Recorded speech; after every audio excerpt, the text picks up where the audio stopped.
Hi, I'm Salina Brett, and today I want to talk to you parents who've been completely blown away by your child's latest revelation, I'm transgender. You've surfed the internet, you've talked to friends, you might have even paid to see a counselor to find out the answer to that question. And so here we go. The answer is, drumroll please, da-da-da-da-da-da-da. Yes, your child is transgender, for now. Now, I know you're getting some eye rolls now and saying, Salina, it's not really what I'm looking for. I want something concrete about that. Well, let me explain a little bit about what I mean when I say that. And then I'm going to talk about some reasons why it might be just a phase. And also a few sly mom tips, 4 of them, to help you kind of get an idea how deep does this go. And these tests are also helpful for the child regardless if it's a phase or if it's part of an identity change. So one thing to understand is that an identity change is not unique.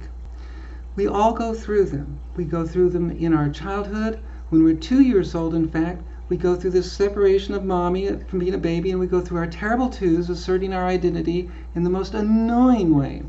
The same thing happens when we become teens. We're trying to establish our identity as an adult, and so we break away from a lot of things that were in the past and try on new identities until we kind of find what fits. So adopting the transgender identity, at least for a time, is really not different than some of the other ways that a teenager or an adolescent might be working through who they are. The thing is different that being transgender does bring some unique family and social situations that we have to work through. So, why yes for now? Well, let me use a couple of illustration points. One of them is puppy love.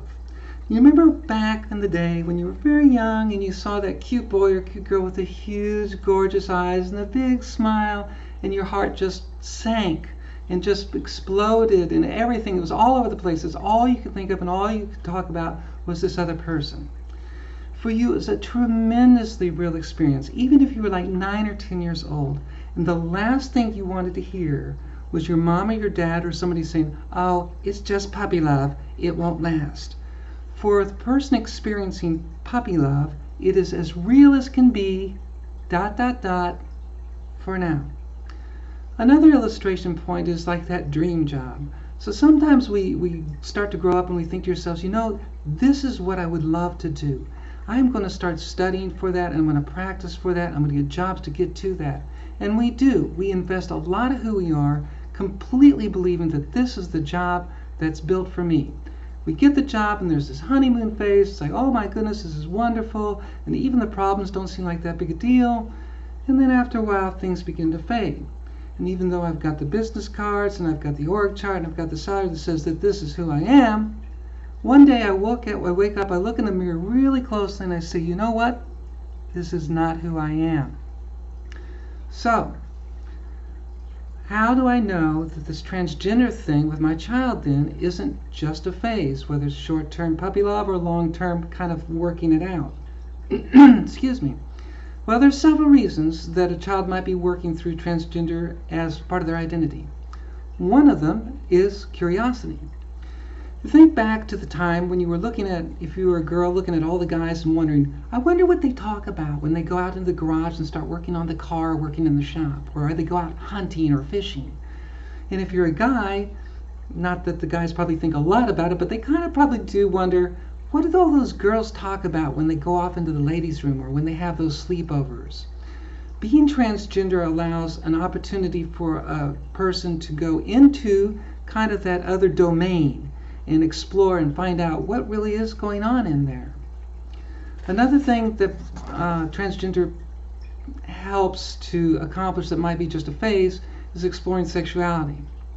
So this is mainly for adolescents and for older, but clothing has very powerful sexual and connotations with it. Women's clothing for a young man can be very fetish or very erotic, and it causes a lot of sense of arousal. For young women, the clothing of a man can kind of give her a sense of power, so she's not wearing the frilly dresses or doesn't have to come off as presenting as a girl. She can be a tomboy, be one like the boys. So by being transgender, I can kind of do away with that whole identity. and I can not just be sexually exploring myself by way of clothes or be aroused by way of clothes, but I can find myself aroused by being the other gender. And so there's an exploration that goes on with that. Relief. Now this is an interesting one, and I've seen a couple of posts on it. Gender roles, we're a very binary society. I think most of you probably know that, or you wouldn't be watching this video. Very binary. Boys are this way and men are this way. Girls are this way and women are that way. And it's a very strong divide. So if I don't line up with my birth identity in the way that the social expectations are, this creates a tension. So if I'm a guy and maybe I'm more artistic or more musically inclined, and I don't like to push and shove and I don't like to fight and I'm not big built, to try to adopt the identities of, pull it up by your bootstraps, fight through it, can be a very weighty feeling for me. If I'm a girl and I'm growing up and I don't want to sit still and be quiet, and I hate dresses and pantyhose, I don't want to do any of those things. I want to be out like the boys. I want to play. I want to try my place in life. Then trying to grow up and be in the girl's role is a very big stress. So what does transgender do? Transgender offers an opportunity to move right out of that role. Now this is particularly true for male to female adolescents that are cross-dressers, because girls seem to have a wider opportunity to present their gender in a broader way than what boys and men do. The fourth is, I'm going to push your bleeping button. And unfortunately, it's a very real thing.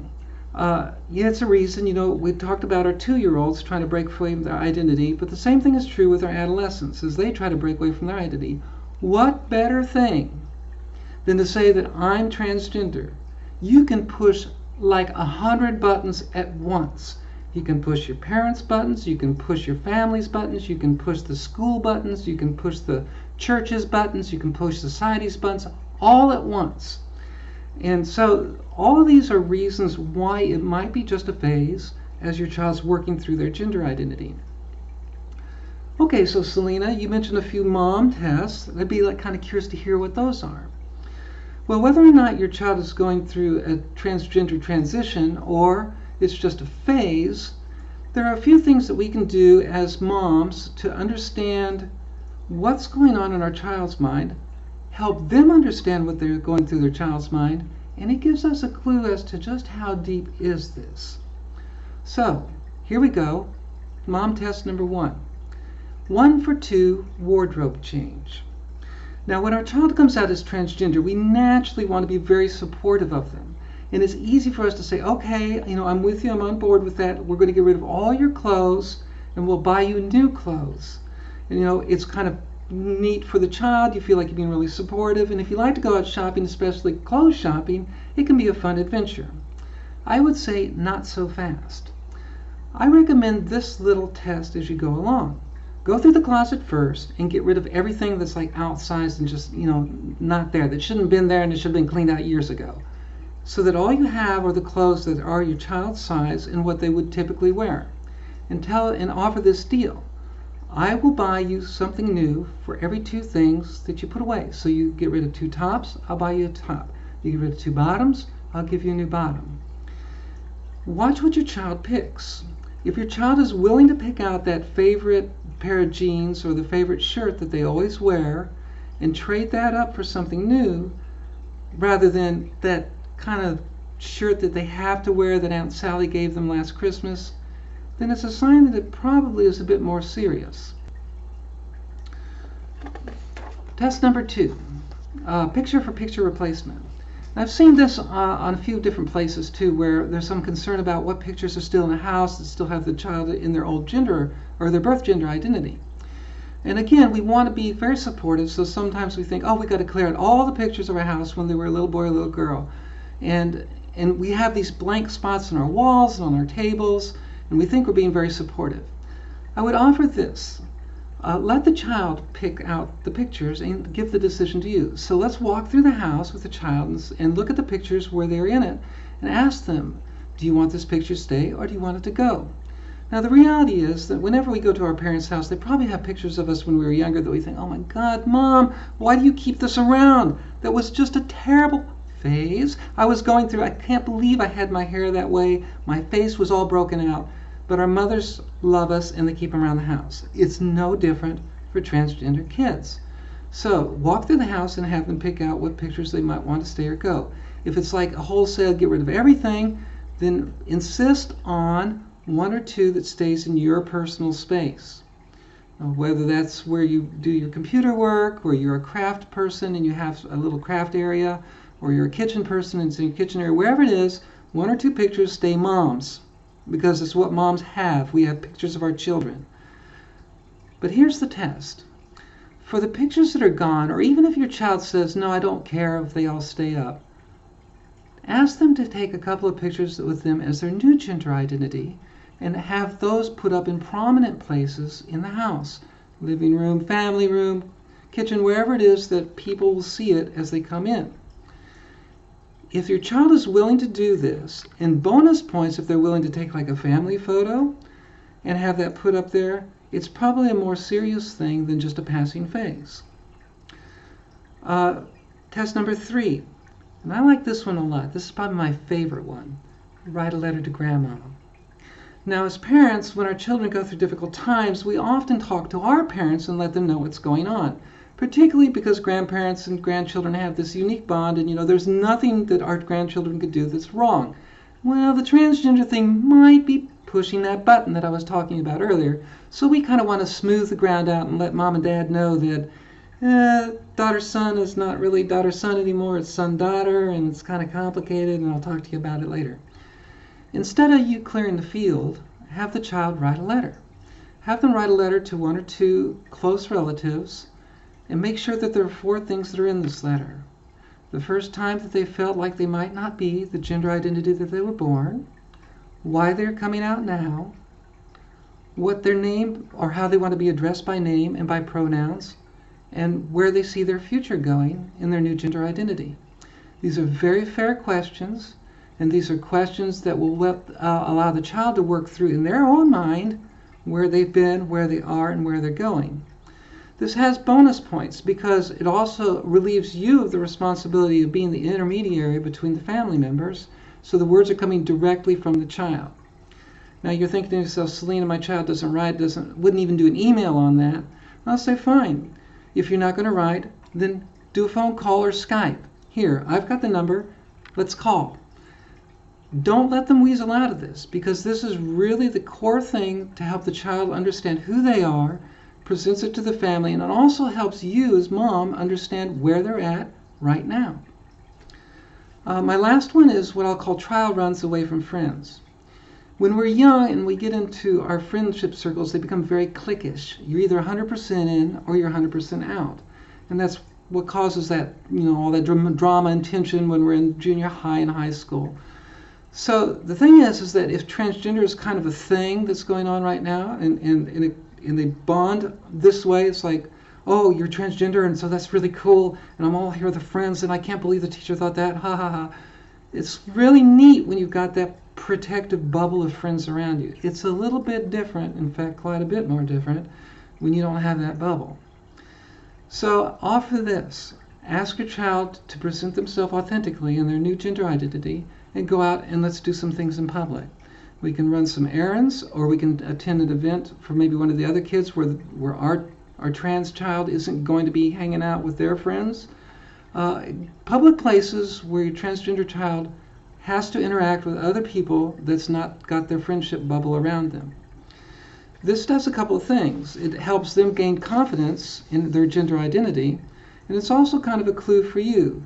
Because if they are willing to do this and excited about doing this, then it's probably a lot more serious than it's like, oh my God, I'm not with my friendship circle. You can actually double down on this with the clothing that I was talking about earlier. If you can go shopping with your child, clothes shopping with your child like this, and they're fine with that, bonus points. Double, triple bonus points if you can go into the dressing room with them, and millions of bonus points if it's a male to female change. All of those would be signs this is a very strong part of their identity. So there you are, a few reasons as to why it might be a phase, and 4 little sly mom tests that are supportive and help give you some clues about just how serious is this transgender thing. Remember, as with any parenting device, you know your kids best. You know what's going to work, you know how they're responding, and what it means when they respond in certain ways. The big reason why your child is so amazing as a transgender person is because you're so amazing as a transgender parent rather. How can I know that? I know that because here you are at the end of this video on how to support a child who is of all things transgender. That's my sly little test to discover if you really are the transtastic mom that I thought you were. Result? You pass. Remember, your child isn't just transgender, they're transtastic. And you're not just a parent of a transgender child, you too are transtastic. Take care of yourself.